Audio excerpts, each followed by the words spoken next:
오늘은 우리가 히브리서라는 성경을 함께 나눌 예정입니다. 이 히브리서는 히브리인에게라는 제목이에요. 히브리인에게.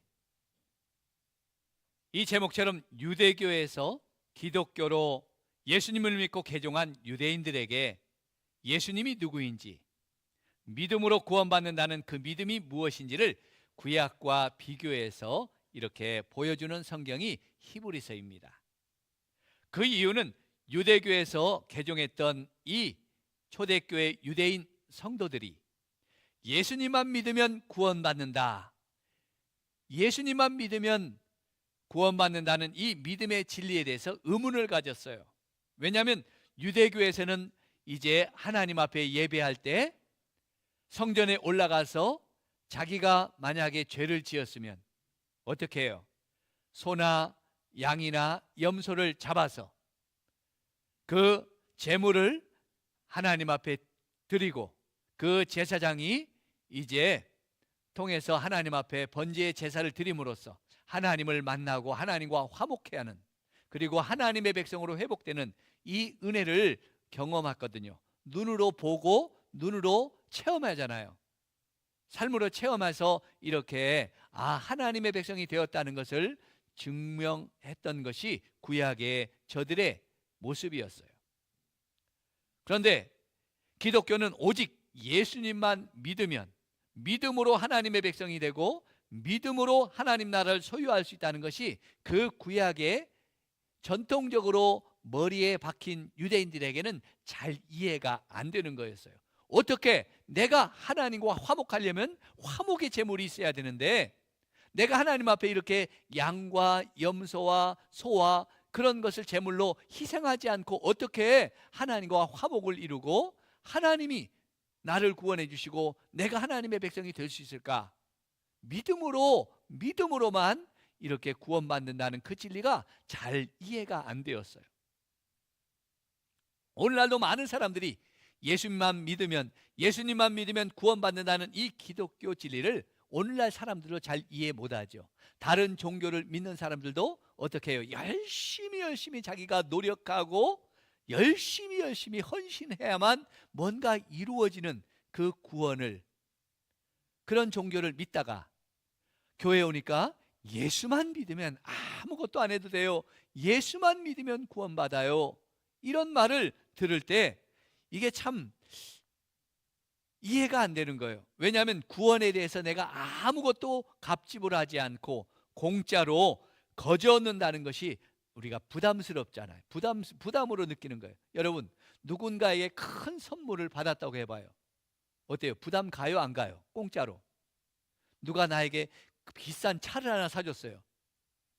그냥 아무도 모르는데 거저 가지래요. 그럼 부담 가요, 안 가요? 저 사람이 나한테 사기를 치는가? 왜 나에게 무엇을 뺏어 먹으려고, 뭔가를 벗겨 먹으려고 나에게 이런 선물을 주나? 의심이 가잖아요. 부담스럽잖아요. 괜히 내가 그거 받을 만한 자격도 안 되고 그거 받을 만한 뭔가 해준 것도 없는데 그런 것을 받을 때요. 이것처럼 내가 뭐라도 드리고 헌신하고 노력해서 내가 뭔가를 해서 얻어야만 내 것이라고 여겨지는데 거저 공짜로 그냥 믿음만 가지고 구원에 이른다는 기독교 진리가 아무리 생각해도 허무맹랑해요. 가치가 없어요. 이거 거저 얻은 것은, 공짜는 가치가 별로 없잖아요. 거저 준다는 것은 이거 뭐 가치가 없으니까 거저 주는 거 아니야? 그런 게 어디 있어? 심지어 어떤 사람들은 그런 게 어디 있어? 야, 공짜가 어디 있어? 어떻게 그 구원을 공짜로 얻을 수 있냐? 라고 반문하는 사람도 있습니다. 이와 같은 생각에 개종했던, 처음에는 예수님만 믿으면 구원받는다는 구원의 진리에 감동해서 이렇게 유대교에서 기독교로 개종했던 유대인들이 아니야, 이거 아무래도 아닌 것 같아, 아무래도 이거 속은 것 같아 하는 생각으로 다시 옛날 유대교로 돌아가려고 하는 배교 현상이 일어났어요.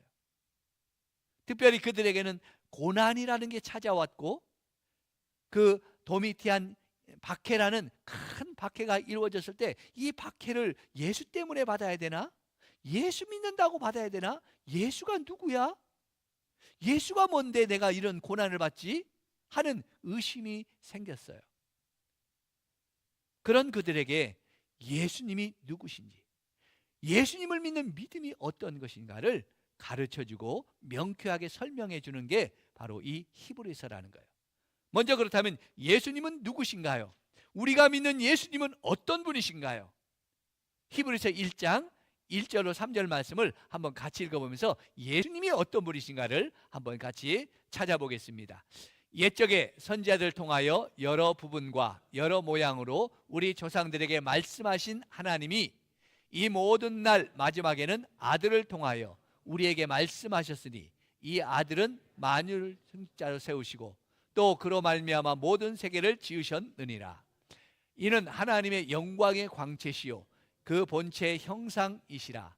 그의 능력의 말씀으로 만물을 붙드시고 죄를 정결케 하는 일을 하시고 높은 곳에 계신 지극히 크신 이의 우편에 앉으셨느니라. 예수님이 어떤 분이에요? 하나님의 아들로 이 땅에 오셔서 그 모든 구원의 역사를 이루시고 이제 마지막 날에 그 아들을 통해서, 아들이 누구냐? 그 모든 만물을 만드신 창조주라는 거예요. 그분이 오셔서 우리의 죄를 정결케 하는 일을 하시고, 그분이 정결케 하시고 높은 곳에 이제 하나님 우편에 계시다고 그랬습니다. 왜 이 말이 나왔을까요? 유대인들이 말합니다. 야, 우리 예수가 뭐냐? 그럼 우리가 예수님이 누구냐? 라고 물었어요. 야, 그러면서 예수님이 선지자들보다 크냐? 예수라는 분이 모세보다 크냐? 엘리야보다 크냐? 하면서 물었어요. 왜요? 그들의 생각으로는 세상의 모든 이 사람, 이 인간으로서 가장 위대하고 큰 선지자는 모세와 엘리야라고 생각했거든요. 모세보다 위대한 선지자는 없어요. 엘리야보다 더 큰 선지자는 없어요. 그런데 예수가 과연 모세보다 크냐? 엘리야보다 크냐? 선지자보다 크냐? 라고 물었어요. 그때 오늘 이 대답을 한 거예요. 예수님은 모세와 엘리야와 비교할 수 없는 분이다. 왜냐? 그분은 하나님의 아들이시다. 그분은 만물을 창조하신 분이다. 그분은 우리를 위해서 이제 속죄로 죽으시고 지금은 하나님 우편에 앉아 계시는 하나님의 영광의 광채시고 본체의 형상이시라 하나님과 똑같은 분이시다라는 거죠. 그분이 하나님이시다라는 거예요. 여러분, 아무리 크고 위대한 선지자 모세라도 하나님이 뭐라고 그랬어요? 하나님의 집에 주인이요 종이요? 하나님의 집에 종이라 그랬어요. 모세는 하나님의 집에 일꾼이고 종이에요. 그러나 예수님은 하나님의 집의 주인이시죠. 하나님의 집의 주인이신 분이 예수님이에요. 그래서 이 어떤 선지자와 비교할 수 없는 높고 크고 위대하신 분이 바로 예수님이시다. 우리가 믿는 예수님이시다라고 이렇게 논증하고 설명해 주고 있습니다. 이 예수님을 믿을 수 있길 주의 이름 축복합니다. 그 다음 유대인들이 또 하나 묻습니다. 야, 그러면 예수님이 선지자들보다 크다고 하자. 예수님이 모세와 엘리야보다 크다고 하자. 그러면 천사보다도 더 크냐? 천사보다도 더 위대하신 분이냐? 라고 이 유대인들이 물어요. 그것이 1장 이제 4절부터 2장에 쭉 나오는 내용인데, 그러면서 왜 유대인들이 왜 예수님을 천사보다 크냐고 물었을까요? 그것은 골로새서 2장 18절을 읽어보면 이해가 됩니다. 그 당시에 어떤 일이 있었는지 한번 보겠습니다. 아무도 꾸며낸 겸손과 천사 숭배를 이유로 너희를 정죄하지 못하게 하라. 그가 그 본 것에 의지하여 그 육신의 생각을 따라 헛되이 과장하고. 여기 보니까 골로새서의 교회, 골로새서라는 그 교회의 문제가 뭐였어요? 천사 숭배라는 게 있었죠. 이 유대교와 그 유대인들이 들어와 처음 믿었던 초대교회 안에는 이 전통적으로 천사 숭배 사상이 있었어요. 천사가 사람보다 더 위대하고 영적인 존재이기 때문에 이 천사를 하나님처럼 숭배했어요. 처음에는 천사를 높게 보다 보니까 이렇게 숭배는 안 했는데 그 다음에는 천사가 신이 돼 버렸어요. 우리가 이게 천주교에서도 그러죠. 마리아를 그들은 숭배하지 않는다고 하는데 마리아가 이미 그냥 하나님처럼 돼버렸어요. 그들이 성인으로 인한 성자라고 하는 사람들이 다 신처럼 그들은 거기 앞에 가서 기도해요. 이것처럼 천사 숭배가 유행했어요. 이 교회 안에서도 그런 패단이 있었어요. 유대교의 전승에 따라서 천사 숭배하는 이런 사상이 있었어요. 그래서 이 유대인들이 말합니다. 야, 그러면 이 모세보다도 크고 엘리야보다도 크고 선지자보다 크다고 그랬는데 천사보다 예수님이 높냐? 이렇게 물어봐요. 여러분, 천사들이 하는 일이 뭐죠? 천사들의 역할이 뭐예요? 하나님의 말씀을 받아 사람들에게 전해주는 게 천사들이죠. 하나님께 말씀을 받아서 그 하나님의 말씀을 우리에게 전해주는 존재가 천사예요. 다른 존재예요. 그렇다면 선지자의 역할은 뭐예요? 선지자의 역할도 하나님의 말씀을 받아서 우리에게 전해주는 게 선지자였어요. 그러니까 선지자의 역할이나 천사의 역할이나 똑같아요. 하나님께 말씀을 받아 사람들에게, 우리에게 그 말씀을 전해주는 존재예요. 그것이 선지자였고 천사였어요. 물론 천사는 영적인 존재죠. 영적인 존재이긴 해요. 그러나 하나님이 만드신 피조물이에요. 하나님이 만드신 피조물이에요. 예수님은 누구신가요? 그 피조물을 만드신 창조주잖아요. 창조주 하나님이에요. 그래서 왜 예수님이 천사들보다 크고 높으신지를 자세히 1장 4절부터 2장 이제 13절까지 그 내용이 예수님이 천사와 비교할 수 없을 정도로, 비교 대상도 안 되죠. 창조주와 피조물이 어떻게 그 비교 대상이 되겠어요? 그것을 자세히 설명하고 있습니다. 하나님의 아들 예수님은 하나님이시다. 창조주시고 전능자시다. 예수님은 하나님의 심부름꾼이 아니라 하나님의 말씀을 받아 우리에게 전해주는 분이 아니라 말씀을 직접 하시는, 그 말씀 되시는 분이 바로 예수님이시다라는 것이죠. 믿습니까? 그래서 천사들과 비교해서 비교할 수 없는 그 위대하시고 크고 높으신 분이 예수 그리스도심을 이렇게 증명해 주고 있어요. 아직도 예수님을 천사와 비교하신 분이 없기를 바랍니다. 그렇다면 예수님은 그 위대하신 창조주시고 하나님의 아들이시고 영광의 본체이신 하나님이 왜 이 땅에 그 예수님이 오셨을까? 예수님이 메시아로 이 땅에 오신 이유가 무엇일까? 그것을 2장 14절로 18절에 이렇게 말씀하시고 계십니다. 우리 한번 같이 2장 14절로 18절 말씀 한 절씩 교독해서 같이 읽습니다. 자녀들은 혈과 육에 속하였으며 그도 또한 같은 모양으로 혈과 육을 함께 지니심은 죽음을 통하여 죽음의 세력을 잡은 자 곧 마귀를 멸하시며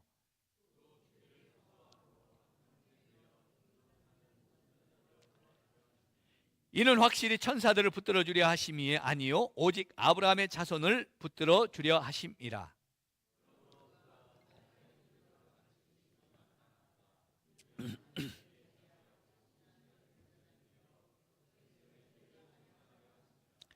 같이 읽습니다. 그가 시험을 받아 고난을 당하였은즉 시험 받는 자들을 능히 도우실 수 있느니라. 아멘. 이 말씀은 작년에 제가 이맘때 한번 했던 설교 같아요. 기억하십니까? 이 말씀은요. 다 잊어버렸죠? 예수님이 이 땅에 오신 이유를 6가지로 우리에게 말씀해 주고 있어요. 예수님이 왜 이 땅에 오셨지? 그것이 알고 싶다면 늘 이 말씀을 기억해야 돼요. 히브리서 2장 말씀을 읽어보시면 정확하게 나와 있어요. 먼저 첫 번째는 9절에 나와 있습니다. 9절을 한번 같이 보면요, 마지막에 뭐라고 했습니까? 그 노란 글씨만 같이 읽습니다. 하나님의 은혜로 말미암아 모든 사람을 위하여 죽음을 맛보려 하심이라. 예수님께서 이 땅에 오신 것은 하나님의 은혜로 말미암아 모든 사람을 위해서 죽음을 맛보려고 왔다. 그런 거, 죽기 위해서 오셨다는 거예요. 예수님은 우리 모든 사람을 위해서 이 땅에 오신 이유가 뭐예요? 죽기 위해서 오셨어요. 죽기 위해서. 십자가에서 죽기 위해서 오셨어요. 두 번째는 14절에 나옵니다. 우리 한번 같이 읽읍니다. 죽음의 세력을 잡은 자 곧 마귀를 멸하시며. 예수님께서 이 땅에 오신 것은 죽음의 세력을 잡고 죽음으로 세력을 잡고 죽음으로 왕노릇하고 죽음으로 우리를 꽉 붙잡고 종노릇하게 하는 그 마귀의 세력을 어떻게 해요? 멸하시려고, 마귀의 세력을 완전히 멸망시키시려고. 아멘. 네, 세 번째는 15절에 나와 있습니다. 우리 15절 다 같이 읽어봅니다. 또 죽기를 무서워함으로 한평생 매여 종노릇하는 모든 자들을 놓아주려 하심이라. 죽기를 무서워하셔서 한평생 그것에 매여 사는 사람, 죽음이라는 공포, 죽음이라는 이 공포 때문에 조금만 아파도 죽을까 봐, 조금만 내가 잘못해도 죽음에 대해서 공포 때문에 이 죽음에 대해서 매여 사는 우리의 인생을 놓아주시기 위해서, 그 죽음의 종로를 하지 말고 이제 그 죽음에서 자유하라고 우리에게 오셨다는 거예요. 여러분, 죽음에서 종로를 하지 마시기 바랍니다. 자, 그럼 네 번째는 뭘까요? 네 번째 16절에서 봅니다. 16절 같이 봅니다. 이는 확실히 천사들을 붙들어 주려 하심이 아니요 오직 아브라함의 자손을 붙들어 주려 하심이라. 예수님이 천사를 붙들어 주기에 온 게 아니라 누구를 붙들어 주려 왔어요? 아브라함의 아들, 아브라함의 자손이 누구예요? 믿음의 자손 성도들을 붙들어 주시기 위해서, 세상에서 흔들리지 말고 세상에서 승리하도록 우리를 붙들어 주시기 위해서, 도와주시기 위해서 오셨다는 거예요. 자, 다섯 번째 17절 말씀, 예수님이 왜 오셨어요? 우리 노란 것만 봅시다. 신실한 대제사장이 되어 백성의 죄를 속량하려 하심이라. 제사장이 되어서, 신실한 제사장이 되어서 우리의 죄를 속량해 주시기 위해서, 우리의 죄를 대신 지시고 용서해 주시기 위해서, 우리의 죄를 갑집을 해 주시기 위해서, 대신 갑집을 위해서 오셨다는 거예요. 마지막 여섯 번째 18절 한번 보겠습니다. 그가 시험을 받아 고난을 당하였은즉 시험 받는 자들을 능히 도우실 수 있느니라. 시험 받는 자들, 고난 당하는 자들, 환난 당하는 자들을 도우시기 위해서. 왜요? 믿음으로 꼭 붙잡고 승리하도록, 끝까지 우리를 도와서 승리하도록. 그러니까 어려움 당할 때 어떻게 해야 돼요? 예수님 앞에 도와주세요, 도와주세요 기도해야 되죠. 주님이 우리를 도와주시기 위해서 이 땅에 오셨기 때문에. 이제 예수님이 이 땅에 왜 오셨는지를 확실하게 하시고 이제 우리의 죄를 속량하기 위해서 죽으시려고 오셨다 그랬어요. 예수님이 이 땅에 오신 가장 중요한 것은 우리를 위해서 죽기 위해서 오셨어요. 여러분, 예수님은 나를 위해서 죽기 위해서 오셨는데 왜 나는 살려고만 할까요? 왜 나는 내 자존심이 살아야 되고, 왜 나는 내가 이렇게 편안하게 살아야 되고, 나는 왜 나만을 위해서 살아야 될까요? 예수님은 나를 위해서 죽기 위해서 오셨는데 나는 살려고만 발등쳐요. 우리도 주님을 위해서 죽기 위해서, 주님이 나를 위해서 죽었으면 나도 주님을 위해서 죽고자 해야 되잖아요.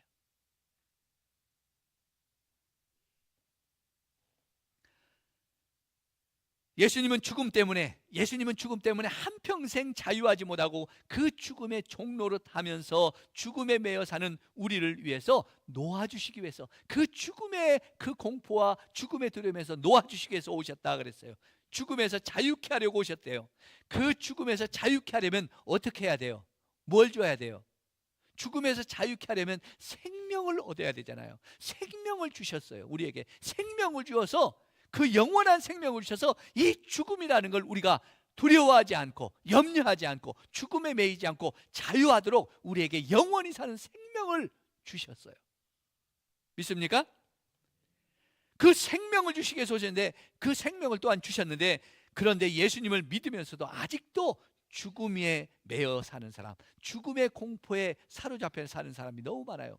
죽을까 봐, 조금만 아프면 막 죽을까 봐 염려해요. 두려워해요. 여러분, 우리 죽으면 어디 가죠? 예수 믿고 죽으면 어디 가요? 천국 가죠. 여기가 좋아요? 천국이 좋아요? 근데 왜 그렇게 죽는 걸 두려워했어요? 물론 해야 될 사명이 있고 여러 가지, 또 누군가를 위해, 자녀들을 위해서 염려가 있으니까 오래 좀 더 있다가 가고 싶은 마음이 있겠지만은, 그러나 우리가 죽음의 공포 아래 살 필요는 없잖아요. 죽음을 두려워할 필요는 없잖아요. 안 죽겠다고 할 필요는 없잖아요. 바울은 선언합니다. 고린도서 15장 말씀에 사망아 내가 쏘는 것이 어디 있느냐? 사망이 쏘는 것은 죄요 죄의 권능은 율법이라. 우리 주 예수 그리스도로 말미암아 우리에게 승리를 주신 하나님께 감사하노라. 할렐루야. 우리에게 이 죽음을 승리케 하신 우리 주 예수 그리스도께 감사하며 살면 이 죽음의 공포가 우리를 더 이상 두렵게 하지 않는다는 거죠. 성도 여러분, 우리는 예수 안에서 이미 죽음과 사망을 승리한 성도인 줄로 믿습니다. 이 영원한 생명을 주신 그리스도 안에서 자유케 된 이 하나님의 백성의 그 기쁨을 누리시길 축복합니다. 이제부터는 죽음을 두려워하지 마세요. 생명의 자유를 누리시면 돼요. 죽음의 공포가 올 때 그 죽음보다도 더 강한 생명의 기쁨, 내 안에 있는 그 영원한 생명의 기쁨을 누리셔요. 그렇다면 여러분, 예수 그리스도를 믿는 믿음이라는 게 뭘까? 예수 그리스도를 믿는 믿음이라는 것, 이 성경에서 말하는 믿음의 실체, 믿음이라는 건 늘 뜬구름 같아요. 야, 여러분 예수 믿으세요? 믿음을 보여주세요 하면 그 믿음이 어디 있지? 믿음이 뭐지? 이런 의문이 가잖아요. 누군가 나에게 믿음을, 네가 믿는 예수님을 믿는 믿음을 한번 보여봐라 라고 할 때 뭐 어떻게 보여야지 난감할 때가 있잖아요. 믿음의 실체, 너무 추상적인 거예요. 그래서 오늘 믿음을 가졌던 그 추상적인 것 같은 그 믿음의 실체를 가졌던 믿음의 영웅들의 그 믿음을, 이게 믿음이구나, 이런 게 믿음이구나라는 것을 보여주는 그 믿음을 알려주는 게 오늘 히브리서 11장 1절로 40절 말씀이에요. 히브리서 11장에는 16명의 믿음의 영웅들의 이름이 나와요. 믿음의 영웅들, 그들이 살았던 모습이 이게 믿음이야 라는 것을 보여주죠. 그 중에 몇 분의 믿음을 한번 같이 살펴보죠. 첫 번째는 아브라함의 믿음입니다. 여러분, 아브라함의 믿음이 어떤 믿음이었어요? 바울이 로마서 4장 18절에 이렇게 바울이 아브라함의 믿음을 이게 정리합니다. 뭐라고 얘기하느냐 하면 바랄 수 없는 중에 바라고 믿었다. 바랄 수 없는 중에 바라고 믿었다는 말이 무슨 말일까요? 믿을 수 없는 중에 믿을 수 없는 상황에서 믿었다라는 거예요. 어떤 믿음이었기에 그랬을까요? 아브라함은 100세입니다. 100세는 남자나 여자나 다 육체적으로 이미 죽은 몸이에요. 사라가 90세, 여자로서 그 생산의 능력이 없어요. 여러분,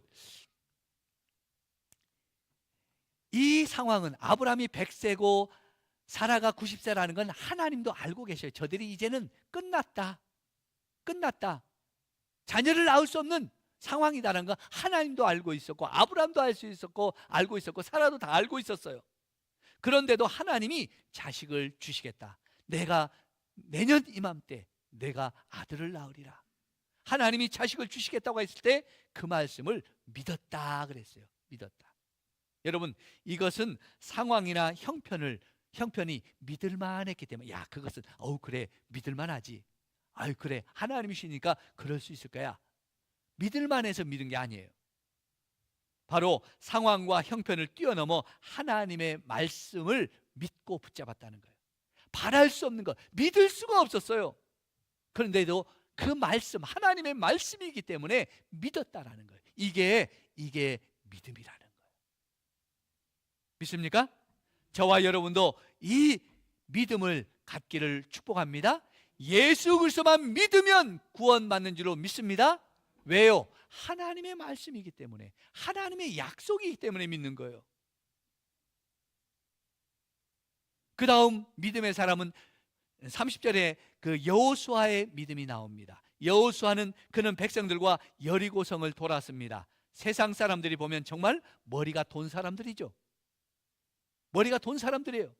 아니, 하루에 7번씩 마지막 날 7바퀴를 돌면 그 성이 무너지리라. 여러분, 이 말씀에 아무런 의심도 없이 온 백성들이 불평도 없이 그 성을 그렇게 돕니다. 그런데 그것이 믿음이었다라는 거예요. 상식과 세상의 계산으로 계산하는 게 믿음이 아니에요. 상식으로는, 세상의 계산으로는 어떻게 그 성을 7번 돈다고 무너져요? 계산이 안 되는 거잖아요. 그런데 하나님 말씀대로 순종하는 게 믿음인 줄로 믿습니다. 하나님의 말씀대로 순종하는 게 믿음이에요. 내 생각 내려놓고 말씀대로 믿을 수 있기를 축복합니다. 말씀대로 믿으면 어떻게 해요? 큰 역사가 일어나죠. 하나님의 능력을 보여요. 이제부터 하나님의 말씀을 말씀대로 믿고 내 삶 속에 하나님의 기적과 능력을 체험하는 저와 여러분의 믿음의 삶이 되기를 축복합니다. 그 다음 37절을 같이 한번 읽어보겠습니다. 37절, 우리 11장 37절 같이 읽습니다. 돌로 치는 것과 톱으로 켜는 것과 시험과 칼로 죽임을 당하고,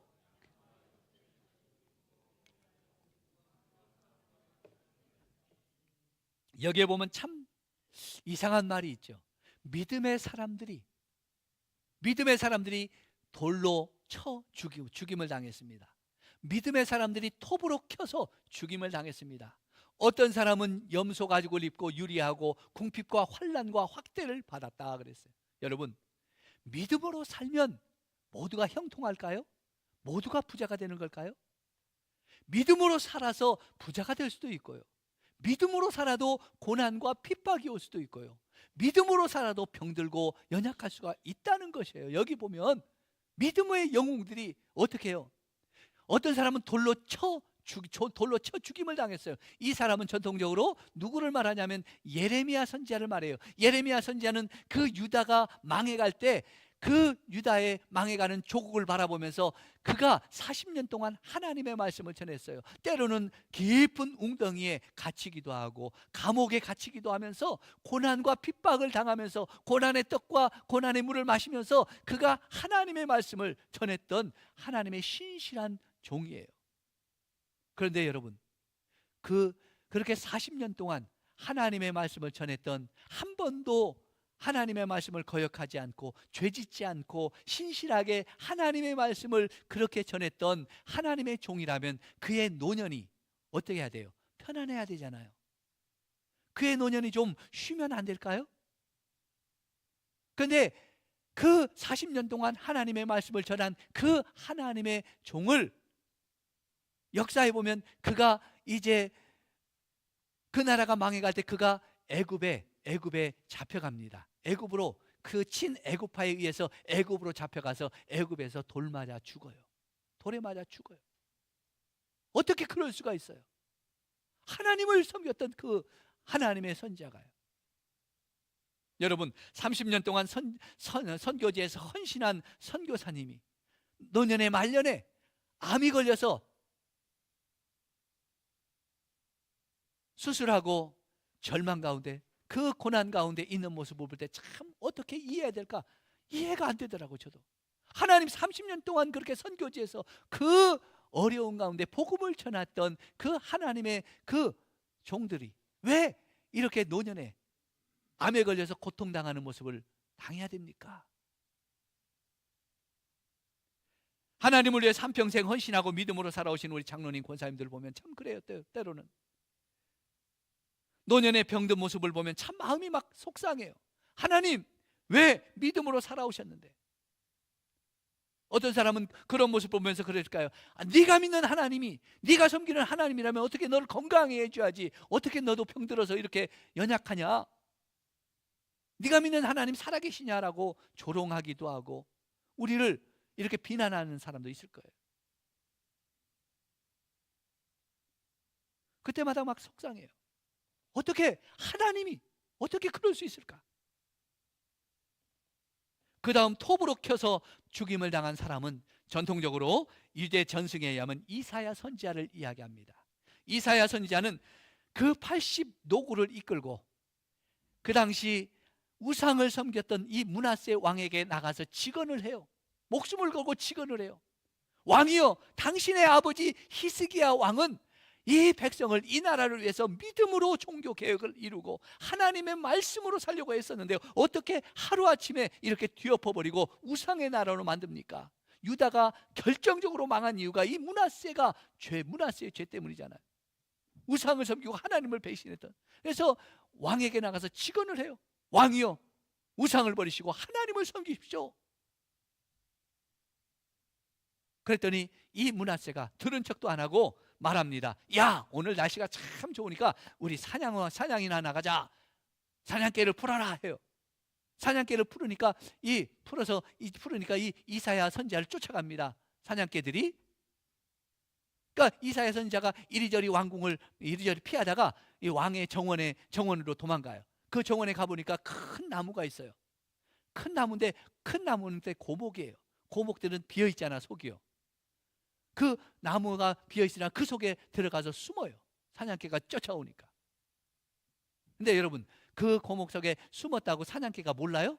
냄새로 맡고 킁킁거리고 거기에 있는 주위를 돌면서 짖으니까 왕이 말합니다. 야, 저 나무 참 좋다. 저 나무 베어다가 우리 왕궁에 의자나 하나 만들자. 톱으로 켜라 해요. 그랬더니 군사들이 가서 톱으로 킵니다. 그래서 톱으로 켜서 죽었다라는 유대 전승이 있습니다. 여러분, 한평생 동안 하나님의 말씀을 전하고 하나님의 뜻대로 순종했던 종들이 이렇게 노년에 편안하게 살면 안 될까요? 좀 평안한 삶으로 안전하게 살면 안 될까요? 그냥 이렇게 장수하면서 살면서 그 여생을 보내면 안 될까요? 굳이 이렇게 비참한 죽음으로 끝내야 될까요? 원망할 수 있잖아요. 불평할 수 있잖아요. 그런데 이렇게 억울하고 안타깝게 죽음을 당했던 사람들의 이름이 지금 그 믿음 때문에 어디에 있습니까? 그들의 이름이 오늘 믿음의 전당이라고 하는, 믿음의 영웅들의 이름이라고 하는 히브리서 11장에 그들의 이름이 기록되어 있다는 거예요. 이것은 무엇을 말씀해 줘요? 그들의 이름이, 그들의 순교와 그들의 헌신과 그들의 그 죽음이 결코 헛되지 않았다는 것이죠. 영원한 하나님 나라의 빛나는 이름으로 하나님 나라의 영원한 상급을 받는 그런 사람으로 하나님께서 기억하시고 하나님께서 그 이름을 오늘 우리에게 빛나게 여기에 기록해 놓으셨다는 거예요. 믿습니까? 이것이 믿음의 상급이고 이것이 믿음의 영광이고 이것이 믿음의 길이에요.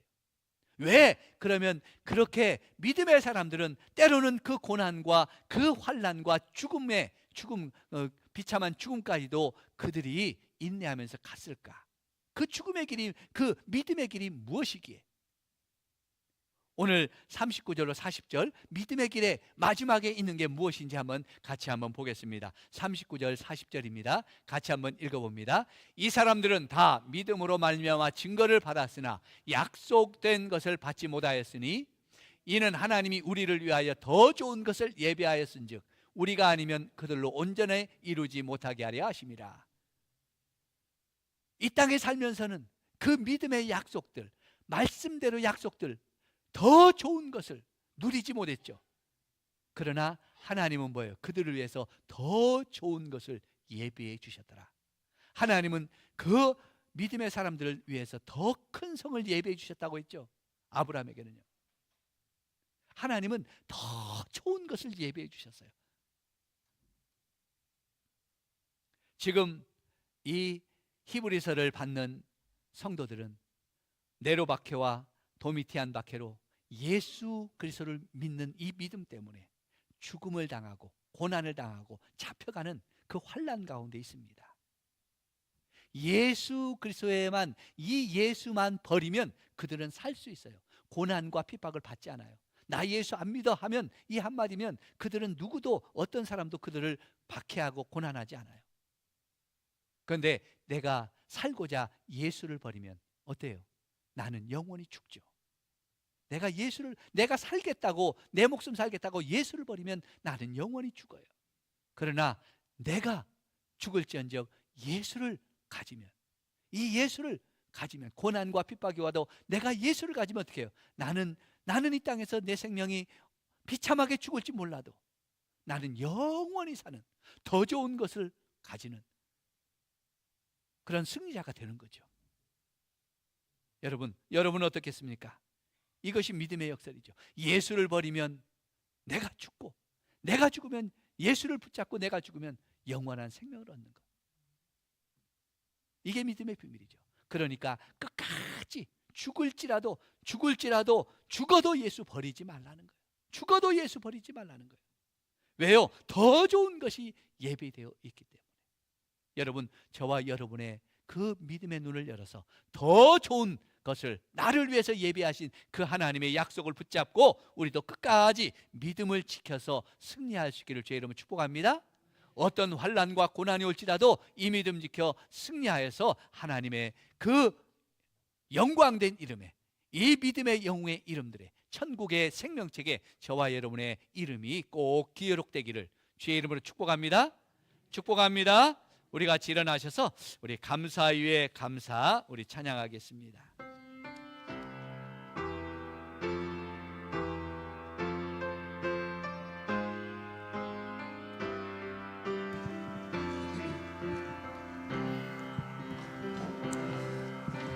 겸손히 올리는 나의 기도, 간구보다 감사를 드립니다.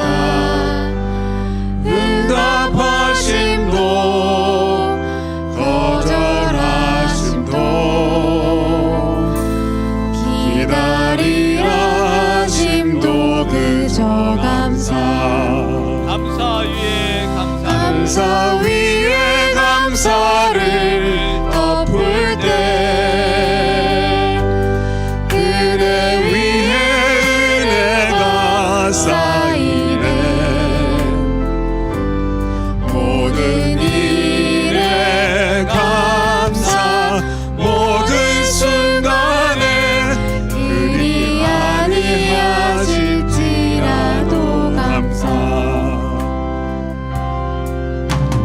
간절히 올리는 나의 기도, 간구보다 감사를 드립니다. 기쁜 날에도 고통 중에도 주가 일하심을 믿으며 감사. 감사 위에 감사를 덮을 때 은혜 위에 은혜가 쌓이네. 모든 일에 감사, 모든 순간에 그리 아니하실지라도 감사. 감사를 덮을 때 감사 위에 감사를 덮을 때 은혜 위에 은혜가 쌓이네. 모든 일에 감사, 모든 순간에 그리 아니하실지라도 감사. 오늘 이 찬송하심에 앉고 말씀 붙잡고 우리 같이 기도합니다. 하나님, 선지자보다도 천사보다도 크고 높으신 우리 주님, 나의 죄를 속죄해 주시고 생명 주시기 위해서 이 땅에 친히 찾아와 주신 주님 감사합니다. 이제 우리 주님을 믿음으로 바라보게 하시고 환경과 형편을 뛰어넘어 말씀을 붙잡고 하나님 말씀대로 믿고 순종하게 하여 주시옵소서. 예레미야처럼 이사야처럼 믿음으로 사는 삶이 고난이 오고 환난이 오고 아버지여 죽음이 찾아올지라도 끝까지 아버지여 예수 그리스도를 버리지 않고 믿음을 지켜 승리하게 하여 주시옵소서. 더 좋은 것을 예비하신 그 하나님의 약속을 붙잡고 주님 끝까지 믿음으로 달려갈 수 있도록 은혜를 주시옵소서. 우리 같이 기도하겠습니다. 하나님 아버지 감사합니다. 오늘도 주님 주신 은혜 감사합니다. 아버지 하나님, 우리를 위하여서 아버지 창조주 되시고 아버지여 만왕의 왕 되시며 영원한 아버지여 주님, 우리의 주님 되시는 주님 친히 이 땅에 찾아오셔서 나를 위해 죽으시고 아버지 나에게 생명 주시고 내가 죽음과 가운데 충돌을 하지 않고 아버지의 영원히 자유케 할 수 있는 이 영원한 생명을 주신 우리 하나님 앞에 감사합니다. 하나님, 이제 아버지의 이 생명을 주신 하나님, 아버지여 주님, 이 주님 붙잡고 믿음으로 승리하기를 원합니다. 때로는 환난이 오고 때로는 고난이 오고 때로는 아버지 죽음이 나를 위협할지라도 우리가 예수를 버리지 않게 하시고 아버지여 예수 그리스도를 붙잡고 끝까지 믿음으로 승리하여서 더 좋은 하나님의 약속을 받는 하나님의 백성, 거룩한 백성 아버지여 되게 해 주시옵소서. 승리하는 믿음의 사람들 되게 해 주시옵소서. 하나님 아버지 감사합니다. 천사보다도 세상의 어떤 존재보다도 위대하신 우리 하나님 아버지, 우리 주님께서 친히 나를 위하여 이 땅에 오셔서 십자가에 죽으시고 생명 주신 이 놀라운 은혜, 우리가 다시 한번 붙잡고 아버지여 믿고 의지하게 하여 주시옵소서. 하나님, 우리가 주님을 따라가는 길이 때로는 어렵고 힘들고 고난과 환난과 때로는 죽음이 올지라도 예수 그리스도를 버리지 않게 하시고 믿음을 버리지 않게 하시고 믿음을 붙잡고 끝까지 승리케 하여 주시옵소서. 더 좋은 것을 예비하신 그 하나님의 나라의 영광을 바라보며 오늘도 그 믿음의 길, 나의 믿음의 길을 한 걸음 한 걸음 끝까지 지키며 약속의 말씀 붙잡고 승리하며 달려가도록 은혜를 주옵소서. 이제는 우리 주 예수 그리스도의 은혜와 하나님 아버지의 극진하신 사랑하심과 성령 하나님의 감화 감동하심과 역사하심과 축복하심이 오늘 내가 믿는 예수 그리스도가 누군지, 그분이 왜 이 땅에 오셨는지, 왜 예수 그리스도를 믿어야 되는지, 믿음의 선진들의 그 믿음을 보면서 내 안에 주신 여러 가지 고난과 환난과 환경이 어렵질지라도 예수를 버리지 아니하고 주님 꼭 붙잡고 끝까지 믿음으로 승리하여 나를 위하여 더 좋은 것을 예비해 주신 우리 하나님 나라의 영광에 참여하는 승리자가 되기를 원하는 머리 숙인 모든 성도들 머리머리 위에와 앞길 위에와 가정 위에 모든 경영하는 일터와 직장 위에 이 나라와 이 민족 위에와 우리 성산교회 위에 이제로부터 영원토록 함께 있을지어다. 아멘.